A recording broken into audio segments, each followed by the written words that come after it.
So what we're going to do now is to do step number 1 and 2, and we can do that at the same place. So you can click the link down in the description below, or you can open up your browser, and here we can type in siteground.com/go/unlock.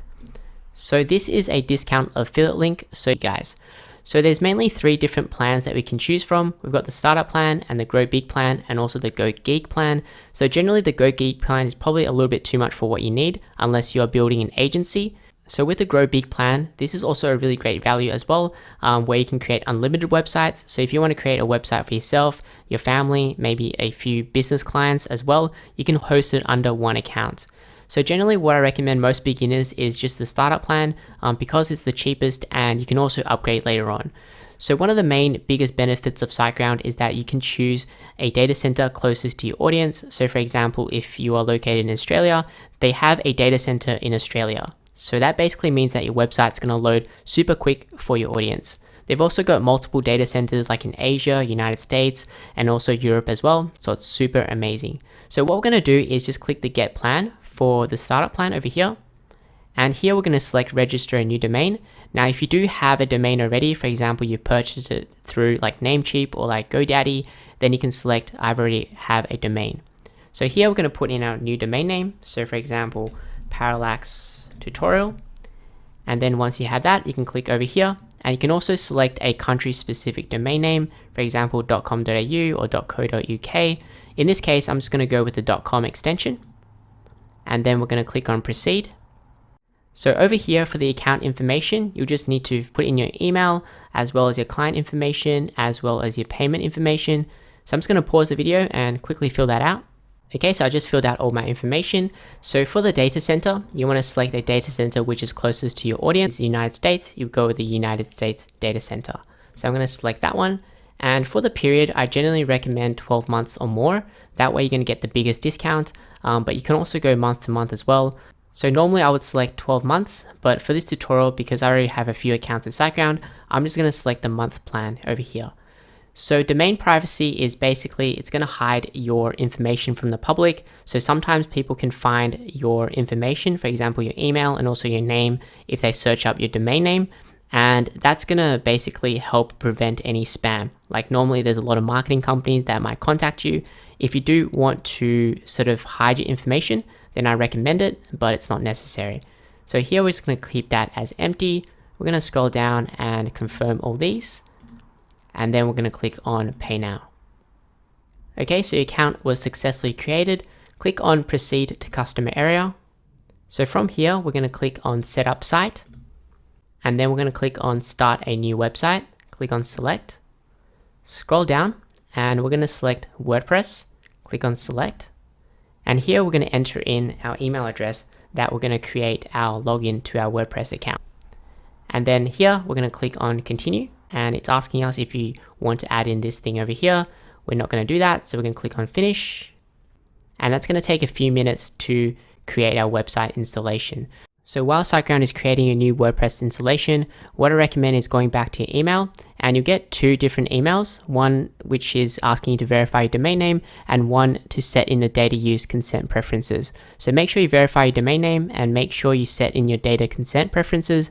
And normally I just save the consent preferences without consenting and that should be all good to go.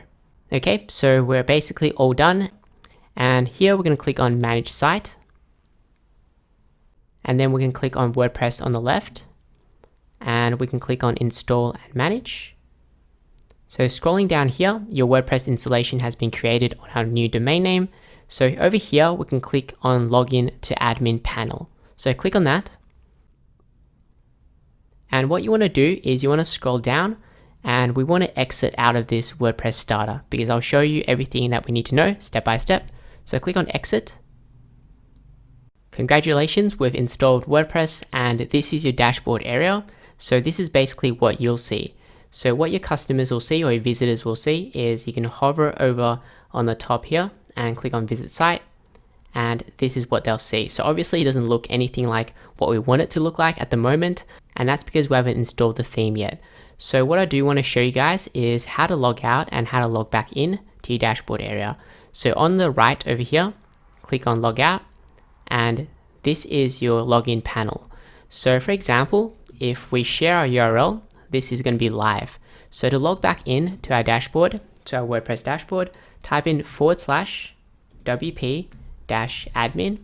and then click on enter, and we'll be back here. So just put in your email that you signed up with before, as well as your password. So fill that in and then click on login, and that will basically log you back into your WordPress website. So I'm just going to save that password. So what I recommend you guys do is to just bookmark your page so that whenever you want to log in, you don't have to log into Siteground and then click into that button, right? You just log in directly via the WP-admin login area. So what we're going to do first is basically just go through some basic settings to get you guys on the right page. So the first thing I recommend is going to settings and then going to permalinks. And we always want to make sure for the permalink settings that we've set in the sample post or the post name. So basically what that means is if we create like an about page or services page, the title, for example, about, or the services will be included in the URL. So this is great for search engine purposes. We don't want our page to be like equals p equals 123. That's not very good, right? So make sure to set post name, scroll down and save changes. The next thing we're going to do is go and click on plugins. So plugins are essentially apps that add extra functionality for our website. So for example, on your phone, you've got apps to like, dating apps, you've got social media apps, you've got apps to edit photos or videos, anything like that. Plugins are essentially the same thing, but for our website. So what I recommend you guys do is to deactivate all your plugins. So we're going to deactivate the WordPress starter. And I know a lot of people are following another video or something like that, and you might have a lot of plugins. What I do recommend is selecting all and then clicking on deactivate and clicking on apply, because sometimes it might conflict with building our website, and sometimes it might just be really overwhelming, your dashboard area. So you do want to clean it up a little bit.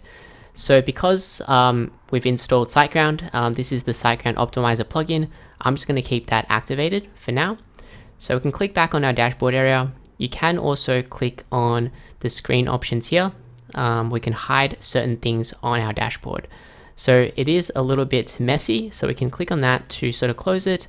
Or what we can do is go back over here and we can just hide the display settings. All right, so I just want to keep that one, that's fine, and close that like that. Now the next thing, we're going to go to pages, and we just want to delete the pages which were pre-created. Just move that to trash and click on apply. Click on trash again, and let's just delete that permanently. And then we're going to go to post over here. And if you have a sample post, then you might want to delete that as well. So I'm going to go to trash over here, and I'm going to delete that permanently. And close that and click back onto our dashboard. And there, we're pretty much good to go. I'll show you how to install the theme now.